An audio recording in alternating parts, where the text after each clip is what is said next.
Hey guys, Adam here from Eternal Knights Collectibles. Hope you're all doing well. I am back again with another video, some more new comic book day reviews from March 13th, 2024. Today's the 15th of March, and I turn a year older tomorrow. So, yay, looking forward to my birthday tomorrow and a good dinner with my parents. Anyways, let's get to these new comic book day reviews. All right, first up, in no particular order, we have from Boombox Studios, aka Boom Studios, I Heart Skull Crusher. Basically, it is a story of this girl who has a crush on a famous Skull Crusher player, I guess is what the name of the game is. It's like a Mad Max storyline. And she's been kind of training for this her entire life, and she really wants to be on Skull Crusher's team. And to do so, she needs to qualify. So basically, she lives in a remote village outside of Bubble City. You know, kind of the rich versus poor thing, who has a better quality of life. And water is the main currency, and it's also the entry fee, 50 jugs of water. And she's trying to find this coach. She finds the coach, but he's drunk. And she gets robbed. And it gets a little bit more interesting from there. I don't want to spoil it, but if you like girls having katana fights, this is your type of story. I'll probably continue reading it. So let's go ahead and show you some of the variants. So I got that variant, that's the main cover. I have the version of it. Here's another variant. And here is another variant. All right, next up, we got Dark Ride from Image, issue 11. So this story's gotten real creepy lately.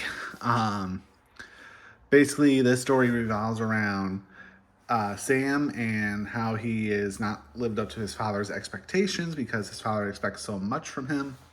He wanted to design rides, but his father's like, oh, no, no, no. Go to business school, learn some computer stuff, then come back to the park. And basically, we learn more about this ride that people go into and they die in it. And we kind of learn more about the Dante family. So I found it very interesting. I don't want to spoil it, but if you've been reading it, you know. You know. All right. Next up, we have from DC, Outriders, issue number 5, The Gala of Ghouls.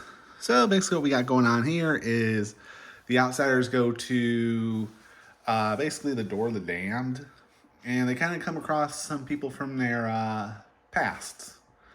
The main villainess around this one, and this standalone story is called Nocturna, and she has a history with Batwoman, and the drummer has history with another beast of fantasy. And Luke Cage almost got killed, but he was saved by one of the monsters. It was very interesting. A little difficult to follow, but it was a fun read. That's really all I'll say about it. And next up, we have Superman Action Comics, issue 1063 from Jason Aaron. This is the conclusion of the Bizarro story, thank God. Yeah, so basically, Superman's having a bit of a battle within his mind. The Joker is somehow, some way, in this story, in this comic, is the most sane person in the world. Bizarro Joker, they call him.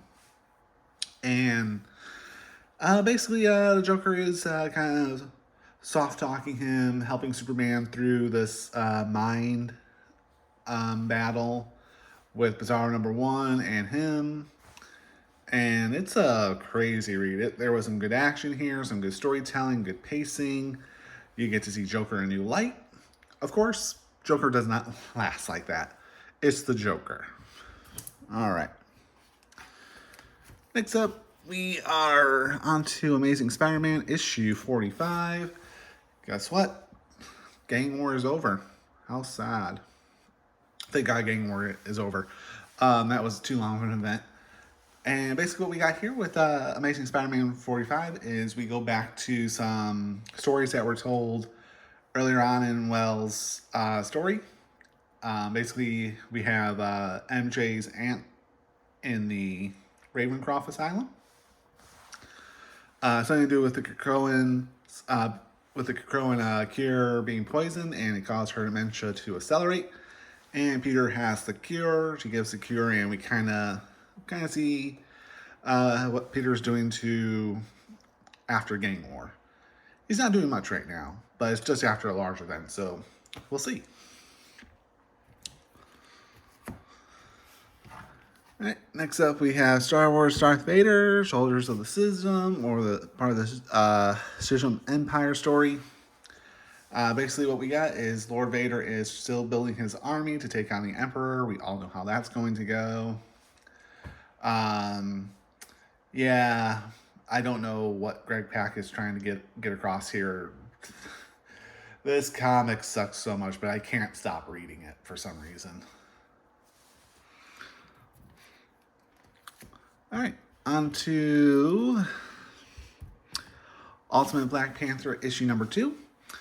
Here we have T'Challa with his council, the only people that he trusts in all of Wakanda. Basically, he's been acting as a dictator, imprisoning people who he deems to be behind the attack on his father that killed his father. And it deals with Moon Knight, and T'Challa is basically not happy about it. Some stuff happens. There's this Lady of Light. It's a very interesting story. Very action-packed, very well-paced. So I don't want to spoil it because the Ultimate stories have been really good, and I think you should read them. All right. Next up, we have Mighty Morphin Power Rangers, the Return issue number 2.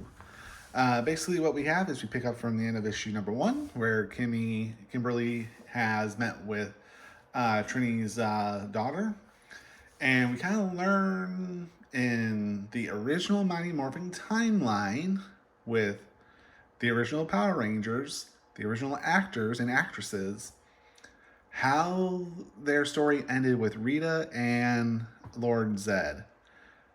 Basically, there was this bomb they used to defeat all the evil on the moon, and Tommy Oliver sacrificed himself for the greater good, and Kimmy shot her arrow through Rita, and Rita kind of died.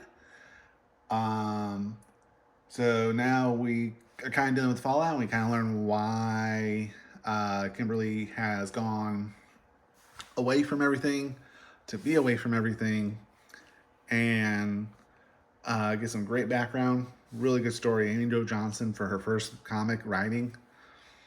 It's really good. I feel like she's kind of designing the ending that she had hoped for if she had remained the Pink Power Ranger. So we'll see. We'll see what happens. All right, and for my pick of the week, that is going to go to Spider-Gwen Smash issue number 4. Why is this pick of the week? Well, because it's Spider-Gwen and MJ Carnage going at each other's throats again. It was action-packed, and we kind of learn about Bruce Banner, why Bruce Banner is evil, but Hulk is not evil, why Hulk is good. And basically what happened is Banner reawoke the symbiote that's still within MJ, and MJ became Carnage again. And there's still this, she still doesn't agree with what Gwen has done, being Ghost Spider and all that. Very action-packed, great storytelling, and it leads right into giant-size Spider-Gwen number 1, which I think this should have came out last week. It should have came out last week, but Marvel's release schedule is weird, and they released the spoiler before the conclusion of the story. But it was a great story. I really like the Spider-Gwen stories. I find them to be very fascinating, very fun to read, easy to digest, and All the Spider-Gwen series up to now have been no more than 4 to 7 issues, which is a great way to contain a story. None of these multiple 50-parters like what we got going on with Batman's mainline story. But yeah, it was great. Really looking forward to see how this plays out. And I guess we'll find out when Spider-Gwen's ongoing starts up later this year. Anyways, guys, thanks for watching. Couple of announcements if you're still around. If you are in the Northern Virginia area or the general DMV region, which is DC, Maryland, and Virginia, I will be a vendor at the Big Lick Comic Con Nova next month, April 13th through the 14th, or the 14th through the 15th. I'm not sure what those dates are. I will have all my comics, except the ones that I like, for sale for $1. All my comics, regardless of what variant they are, unless they're a key, will be $1. I'll also have some Pokemon cards and some Yu-Gi-Oh cards as well at my table. And I hope to see you guys there. Big Lick Comic Con Nova takes place at the Dulles Expo Center, which is in Chantilly, Virginia. And I hope to see you guys there. I'll leave a link to the convention in the description below. You guys can go check it out. And subscribe to the channel for more, guys. I just don't do comic book content on this channel anymore. I do a lot of figure unboxings, a lot of anime stuff, light novel stuff. I just recently did a trade paperback review. So hope to see you guys in the next video. Thanks for watching.